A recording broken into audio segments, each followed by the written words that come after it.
pregunta es si aparece en la Biblia un capítulo, el versículo, donde podamos saber cuándo un alma es liberada del purgatorio. Eso no existe en la Biblia. Nosotros oramos por fe y confiamos en Dios y pedimos a Dios porque está escrito en primera de Juan 5:16 por allá, que podemos orar para que Dios le dé vida, pero no dice en qué momento lo va a hacer o que nosotros podemos dar cuenta cuando lo haga. Búsquelo cualquiera, utilice la suya o utilice la de ella. Esta es la Reina Valera, ¿no? Sí. Usted trabaje con esa. Sabemos que hay que orar por ello y Dios le dará vida si no ha caído en el infierno, ¿no? Pero si cayó en el infierno, pues ya no se salva. Pero no podemos decir en qué momento salió el alma del purgatorio, eso no. Primera de Juan, capítulo 5, versículo 16. Allí dice que hay dos clases de pecado. Un pecado que lleva a la condenación, que no hay alternativa. Y hay otro pecado que nos lleva a la muerte. Hay que orar por esa persona para que Dios le dé vida.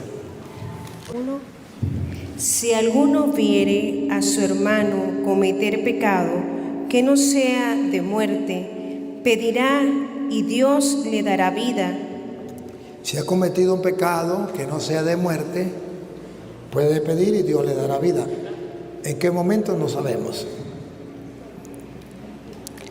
Esto es para los que cometen pecado que no sean de muerte. Hay pecado de muerte por el cual yo no digo que se pida. Toda injusticia es pecado, pero hay pecado no de muerte. Entonces ahí dice que Dios le dará vida, pero no sabemos, no dice en qué momento. Usted y yo podemos detectar eso, ¿no? Dios te bendiga. Trataré de ser lo más correcto posible en cuanto a la explicación que da el sacerdote de este pasaje bíblico. El pasaje bíblico en cuestión es primera de Juan 5:16 y dice: si alguien ve a su hermano cometiendo un pecado que no lleva a la muerte, pedirá y por él Dios dará vida a los que cometen pecado que no lleva a la muerte. Y dice: hay un pecado que lleva a la muerte y yo no digo que se deba pedir por ese. Acá el sacerdote, cuando se le hace la pregunta acerca del purgatorio, si está en la Biblia, obviamente que no lo está, y toma como ejemplo para justificar esa doctrina el versículo 16.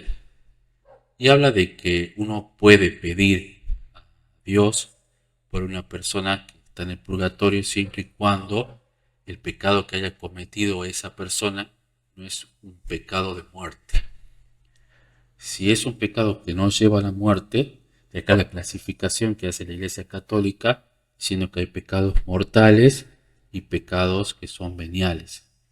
Los pecados mortales son aquellos como el adulterio, el homicidio, que llevan a la muerte, que por más que se pida por esa persona está condenada.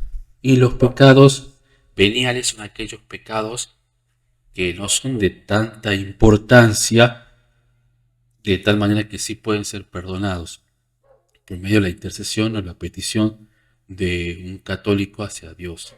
Pero ¿es realmente esto lo que dice la Escritura? En realidad, cuando hablamos de la muerte, en este pasaje bíblico, vemos que dice que no lleva a la muerte y hay otro pecado que sí lleva a la muerte. Hay una distinción en cuanto a que algunos consideran de que cuando se refiere a muerte, se está refiriendo a la muerte física. Y hay algunos que consideran que se está refiriendo a la muerte espiritual. Aquellos que consideran que se está refiriendo a la muerte física toman ejemplos de Ananías y Zafira, cuando Dios, a través de colmar la paciencia de él, Dios decide con juicio quitar la vida del creyente. Y otros ejemplos son como aquellos que tomaban la Santa Cena de manera inapropiada. Entonces la Escritura dice que dormían, o sea que están muertos. Y aquellos que consideran de que la muerte que se hace referencia en este pasaje es a la muerte espiritual. Es decir, que hay pecados que llevan a la muerte. ¿Cuál sería ese pecado? Se considera que la mayoría considera de que se refiere a la blasfemia contra el Espíritu Santo. ¿Sí? Es atribuirle a Jesús las obras de Jesús, los milagros de Jesús, al diablo y no a Dios. Es decir, negar al Hijo todo lo que Él hizo, no lo hizo en el poder de su Padre, ni del Espíritu Santo.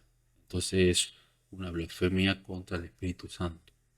Ese es el pecado imperdonable. Entonces, ¿para qué orar por Él cuando el único camino que tenemos a la salvación es a través del Hijo? Y si sacamos de la ecuación al Hijo, no tiene sentido orar por esa persona, porque ya está condenada. En cambio, hay pecados que no conllevan esta gravedad, como ser mentir, robar o algún otro pecado que se puede pedir por esa persona y Dios lo va a librar. A esa persona le va a dar vida. ¿Sí? Es decir, que este pasaje bíblico no tiene ningún tipo de relación con el purgatorio, sino más bien con la intercesión de personas vivas. Es más, dice, si alguien ve a su hermano cometiendo un pecado, está refiriendo a que alguien ve. Los muertos no siguen pecando. ¿Sí? Pero está bien la persona que está intercediendo por ese hermano. Cuando habla de cometer pecado, significa que es una actitud constante de esa persona de pecar.